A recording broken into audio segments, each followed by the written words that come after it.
వేమన పద్యాలు. పద్యం.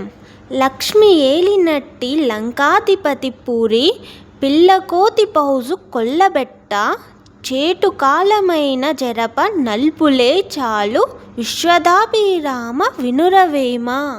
పద్యార్థం.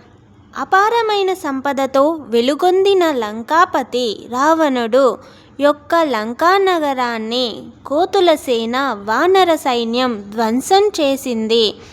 చెడు కాలం దూరదృష్టం వచ్చినప్పుడు చిన్నవారే అయినా పెద్దవారిని ఓడించడానికి సరిపోతారు. భావం. రావణుడికి అపారమైన సంపద, బలం, సైన్యం ఉన్నప్పటికీ అతని అధర్మం మరియు చెడు కాలం కారణంగా వానరసేన చేతిలో ఓటమి పాలయ్యాడు. అంటే కాలం అనుకూలంగా లేకపోతే ఎంతటి బలవంతుడైనా ధనవంతుడైనా చిన్నవారి చేతిలో కూడా ఓడిపోవచ్చు. నీతి. కాలం ఎప్పుడూ ఒకేలా ఉండదు. అహంకారం చివరికి పతనానికి దారితీస్తుంది. ధర్మాన్ని పాటించే వారే చివరికి విజయం సాధిస్తారు. చిన్నవారిని ఎప్పుడూ తక్కువగా అంచనా వేయకూడదు. సారాంశం. చెడు కాలం వచ్చినప్పుడు ఎంతటి శక్తివంతుడైనా ఓడిపోవచ్చు. కాబట్టి సంపద, బలం గురించి గర్వపడకుండా వినయంతో ధర్మబద్ధంగా జీవించాలి అని వేమన గారు ఈ పద్యం ద్వారా బోధిస్తున్నారు. పద్యం. వంపు కర్రగాల్చి వంపు దీర్చగా వచ్చు, కొండలన్ని పిండి గొట్టవచ్చు, కఠిన చిత్తు మనసు కరిగింపగా రాదు విశ్వదాభిరామ వినురవేమ. పద్యార్థం. వంకరగా ఉన్న కర్రను వేడి చేసి నిటారుగా చేయవచ్చు. పెద్ద పెద్ద కొండలను కూడా పగలగొట్టి చిన్న ముక్కలుగా చేయవచ్చు. కానీ కఠినమైన మొండి మనస్తత్వం గల వ్యక్తి మనసు మార్చడం మాత్రం చాలా కష్టం. భావం. వేమన గారు ఇక్కడ మనిషి స్వభావం యొక్క ప్రాముఖ్యతను చెబుతున్నారు. ప్రపంచంలో ఎన్నో కఠినమైన పనులను సాధించవచ్చు.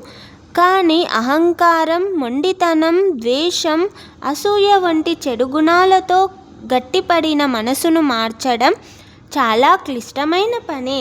నిజమైన మార్పు బయట నుంచి కాదు, వ్యక్తిలోని అంతరంగ సంకల్పం నుంచి రావాలి.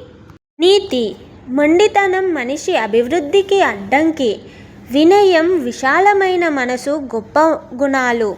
మారాలనే సంకల్పం ఉంటేనే నిజమైన మార్పు సాధ్యమవుతుంది. మంచి మాటలు వినడం, ఆత్మ పరిశీలన చేసుకోవడం అలవాటు చేసుకోవాలి. సారాంశం. వంకర కర్రను నిటారుగా చేయవచ్చు, కొండలను పగులగొట్టవచ్చు. కానీ మొండి కఠినమైన మనసును మార్చడం అత్యంత కష్టం అని వేమన గారు ఈ పద్యం ద్వారా బోధిస్తున్నారు. పద్యం. మగాని కాలమందు మగువ కష్టించిన, సుతుల కాలమందు సుఖమునందు, గలిమిలేమి రెండుగల్ల వెంతవారికి విశ్వదాభిరామ వినురవేమ. పద్యార్థం. భర్త జీవించి ఉన్న సమయంలో భార్య కష్టపడి కుటుంబాన్ని చక్కగా నడిపితే తర్వాత పిల్లలు పెద్దవారైనప్పుడు ఆమె సుఖంగా జీవిస్తుంది. సంపద, గలిమే మరియు లేమి, పేదరికం రెండు మనిషి జీవితంలో వస్తుంటాయి. ముందు చూపుతో కష్టపడిన వారే భవిష్యత్తులో సుఖాన్ని పొందుతారు. భావం. ఈ పద్యంలో వేమన గారు కష్టపడే స్వభావం, పొదుపు, ముందు చూపు యొక్క విలువను వివరిస్తున్నారు. జీవితంలో అనుకూల పరిస్థితులు ఎప్పుడూ ఒకేలా ఉండవు.